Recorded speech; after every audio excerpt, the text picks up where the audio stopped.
ఇదిగోండి గైస్ నేను తీస్తున్నాను.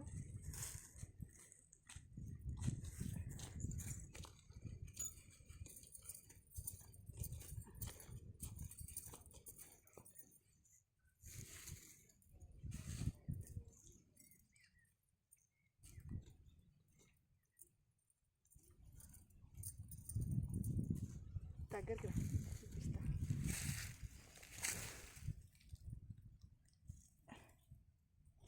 మొక్కకి పట్టుకో అదుము.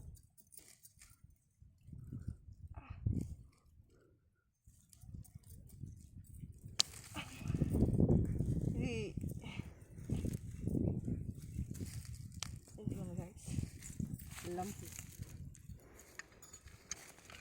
ఇలా తీయాలన్నమాట. నాకు రాదు ఫస్ట్ టైం, అందుకని ఇలా తీస్తున్నాను. ఇప్పుడు ఈ మట్టిలా మళ్ళీ పెట్టేయాలి, గట్టిగా కప్పేయాలి ఇలాగా. తర్వాత అల్లం అవుతుంది రెండోసారి. అది ఎప్పటికి మమ్మీ? ఫిబ్రవరి లేకపోతే మార్చి. ఫిబ్రవరి చెప్తే మార్చి ఇలా తీస్తామన్నమాట.